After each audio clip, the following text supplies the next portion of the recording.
sabre japonais. C'est l'histoire de trois jeunes paumés qui défilent en janvier 2005 devant les assises de Nivelles. Une session inédite et pour tout dire rarissime, puisque la victime d'un meurtre qui en dernière séance se mura en assassinat a été décapité au sabre japonais. Julien Janssens naît le 2 janvier 1981 au Guatemala. Un couple de Waterloo décide de l'adopter alors qu'il a 5 ans. Très vite, il s'en mordra les doigts.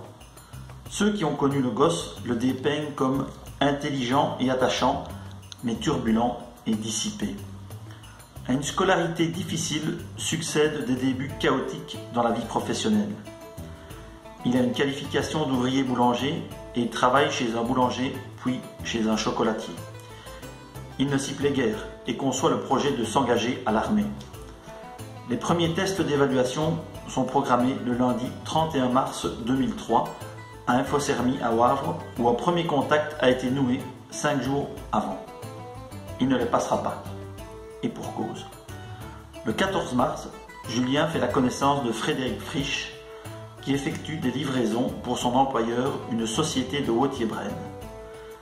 Il habite dans une petite maison de la rue de Soigny, à Nivelles, où le 25 mars, il décide d'héberger son frère cadet Christophe. Quand il y a la place pour 2, il y en a pour 3. Voilà pourquoi Julien se retrouve à Nivelles le samedi 29 mars. Que faire pour tuer le temps? Les trois jeunes vont au carnaval de Halle. Ils en reviennent le dimanche, après une nuit généreusement arrosée. L'après-midi, ils mettent le cap sur le parc de la Dodène, où ils consomment à nouveau de la bière. Arrive le lundi. Julien doit se présenter à Wavre, mais il a égaré ses papiers. Il oublie son rendez-vous et accompagne les frères Frisch à Anvers, où Frédéric doit faire une livraison. Ils reviennent vers 20 h en terre à clotte. Pour changer, ils se mettent à boire quelques bières et de la vodka. Une dispute éclate entre Julien et Frédéric pour un motif assez nébuleux, mais apparemment futile. Ils s'empoignent.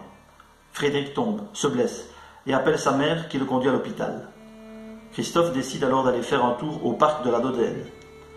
Les frères rentrent pratiquement en même temps, vers 22 h.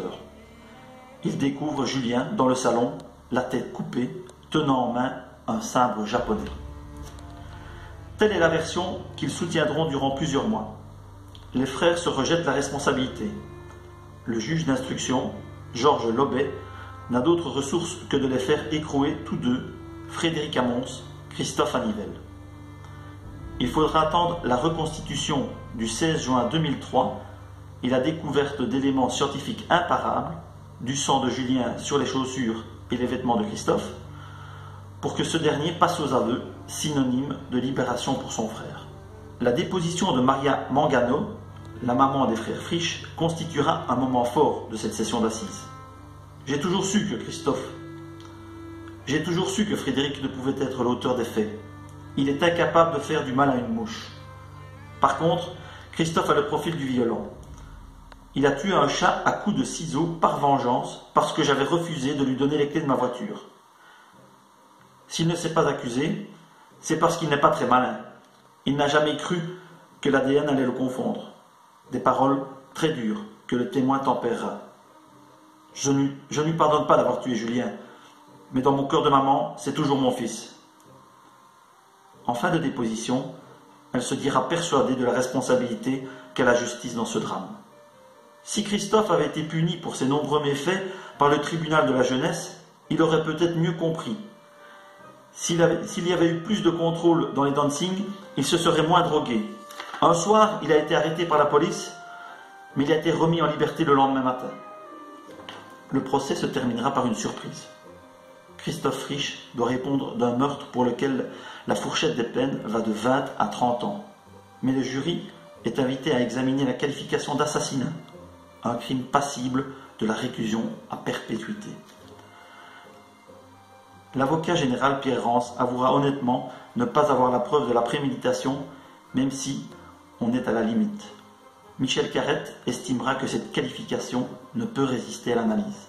En cause, la personnalité de l'accusé et le contexte alcoolique dans lequel se sont déroulés les faits. Les taux d'alcoolémie de Christophe et de Julien sont respectivement de 2,16 et de 3,33 grammes par litre de sang. Quant à l'expertise psychiatrique, elle évacue l'acte prémédité pour retenir une montée de rage rapide et meurtrière. Pierre Bailly, le troisième nivellois plongé dans ce dossier, fera référence à l'enfermement familial fait d'alcool et de barrières pour tenter d'expliquer le comportement inadapté de son client. Retiré du cocon familial dès l'école primaire, il se sauvera du pensionnat à 8 ans, revenant se cacher dans une cave. Pas étonnant que cet être frustre et inculte, qui n'a même pas de diplôme primaire, ait fini par se réfugier dans la drogue et l'alcool, comme son père qui frappait sa femme après chaque jour avoir avalé une 50aine de verres de bière. Bref, Christophe a été pris dans un processus dont il n'avait pas le contrôle. 2 plaidoiries bien senties, mais à l'effet négatif. Le 28 janvier 2005, Christophe écopera de 30 ans de réclusion pour assassinat.